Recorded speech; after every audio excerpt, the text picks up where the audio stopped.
Bharatiya Janata party से कुछ सवाल पूछा था और उस सवाल से बौखलाकर योगी जी ने मेरे खिलाफ दिल्ली में एफआईआर करवा दी। मैं योगी जी से कहना चाहता हूं कि आप एक नहीं 1000 एफआईआर करा दीजिए। और मैं लखनऊ में बैठा हुआ हूं। आपको तो मैं साहसी आदमी मानता था कि आप कुछ साहस का परिचय देंगे। आपने कायरता दिखाते हुए वहां मुकदमा कर दिया सवाल पूछने के जुर्म में। आप एक नहीं 1000 मुकदमे लिखा दीजिए। मैं यहीं लखनऊ में बैठा हूं, लेकिन जो सवाल है दबे कुचले लोगों का, बेसहारा लोगों का, उनके हक में सवाल पूछता रहूंगा। और आज भी मेरा सवाल यही है कि देश के महामहिम राष्ट्रपति को भूमि पूजन के कार्यक्रम में क्यों नहीं बुलाया गया। इसके पीछे भारतीय जनता पार्टी की मानसिकता है, भारतीय जनता पार्टी की सोच है।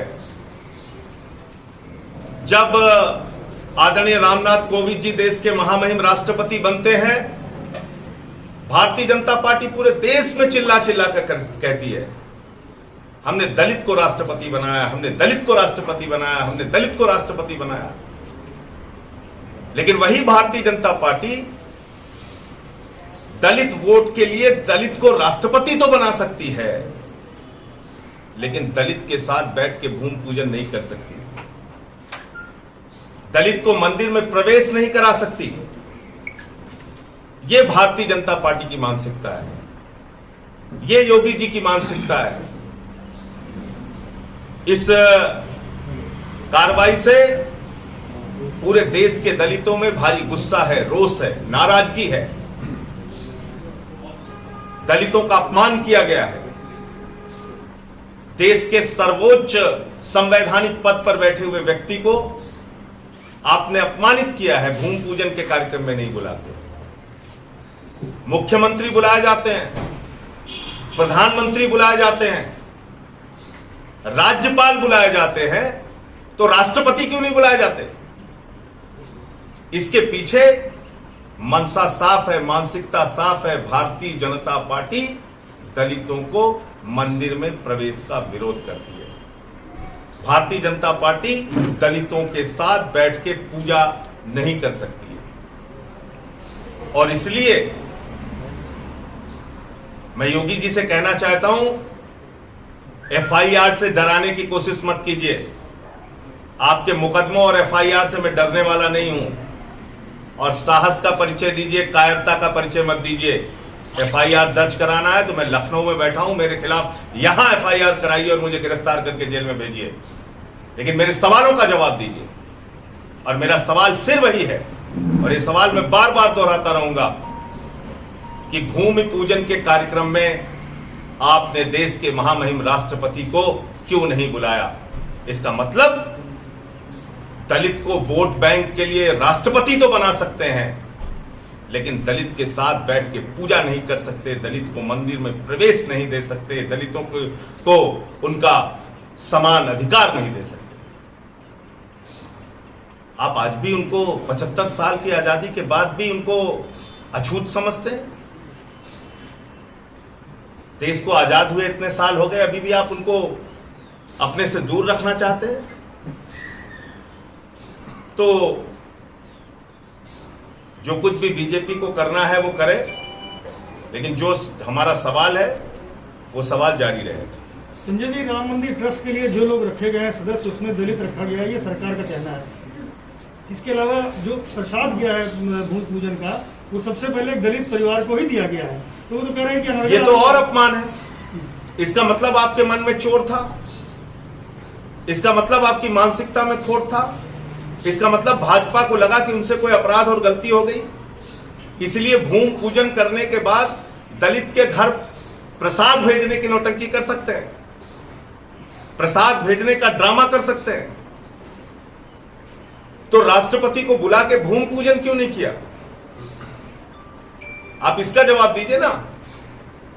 इस आरोप के पीछे सीधा सीधा प्रमाण है और वो प्रमाण ये है कि यही वो भारतीय जनता पार्टी है। जब आदरणीय रामनाथ कोविंद जी देश के राष्ट्रपति बनते हैं तो पूरे देश में घूम घूम के कहती है हमने दलित को राष्ट्रपति बनाया, हमने दलित को राष्ट्रपति बनाया। लेकिन जब भूमि पूजन का कार्यक्रम होता है तो राष्ट्रपति को नहीं बुलाया जाता, इसलिए कि वो दलित समुदाय से। और दूसरा प्रमाण यह है कि मुख्यमंत्री को बुलाया जाता है, उत्तर प्रदेश के देश के प्रधानमंत्री को बुलाया जाता है, राज्यपाल को बुलाया जाता है, तो राष्ट्रपति को क्यों नहीं बुलाया जाता? इसलिए कि वो दलित हैं। उनके साथ बैठ के भारतीय जनता पार्टी के नेता पूजा नहीं कर सकते, भूमि पूजन नहीं कर सकते, क्योंकि वो इसमें अपमानित महसूस करते हैं, उस समाज को आज भी अछूत मानते हैं। यह मानसिकता भारतीय। आपने ये भी कहा था कि केशव प्रसाद मौर्य उस कार्यक्रम में नहीं बुलाया गया, लेकिन केशव प्रसाद मौर्य तो गए थे कार्यक्रम में। केशव प्रसाद मौर्य की एक भी फोटो मुझे दिखा दीजिए जहां प्रधानमंत्री जी के बगल में बैठ के उन्होंने भूमि पूजन किया हो। एक फोटो दिखाइए। उत्तर प्रदेश के मुख्यमंत्री प्रधानमंत्री के साथ बैठेंगे, उत्तर प्रदेश के उप मुख्यमंत्री केशव प्रसाद मौर्य प्रधानमंत्री के साथ नहीं बैठेंगे, क्यों नहीं बैठेंगे? आप बताइए। बहरहाल केशव प्रसाद मौर्य जी का मुद्दा छोड़िए, वो ज्यादा बोलेंगे तो उनके लिए भी परेशानी हो सकती है। मैं तो सीधे पूछ रहा हूं, देश के राष्ट्रपति को क्यों नहीं बुलाया? इसका एक कारण भारतीय जनता पार्टी पर बता दे। इस सवाल के जवाब में आपको आपके ऊपर एफआईआर किया गया, तो आपकी पार्टी की रणनीति अगली क्या है? मैं फिर दोहरा रहा हूं, एक नहीं 1000 मुकदमा लिखाइए, 1000 एफआईआर कीजिए।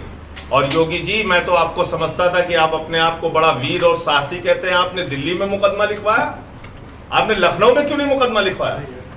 भाजपा के नेता दिल्ली में मुकदमा लिखवा रहे हैं, लखनऊ में क्यों नहीं लिखवा रहे? मैं तो यहाँ बैठा हूं, लखनऊ मुकदमा लिखवाइए, जेल भेजिए, गिरफ्तार कीजिए और मुझसे पूछताछ कीजिए। मैं एक नहीं 1000 कारण बताऊंगा और साबित करूंगा कि कैसे भारतीय जनता पार्टी दलित विरोधी है, कैसे उसकी मानसिकता दलित विरोधी है। अब कीजिए तो कार्रवाई।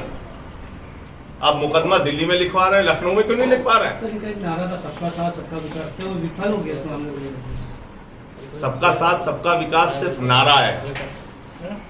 जमीन पे जब अधिकार देने का, सम्मान देने का मामला आता है तो मैं फिर दोहराऊंगा, दलित को वोट बैंक के लिए राष्ट्रपति तो बनाया जा सकता है, लेकिन भारतीय जनता पार्टी उनके साथ बैठ के मंदिर में पूजा नहीं कर सकती। मैं फिर दोहरा रहा हूं।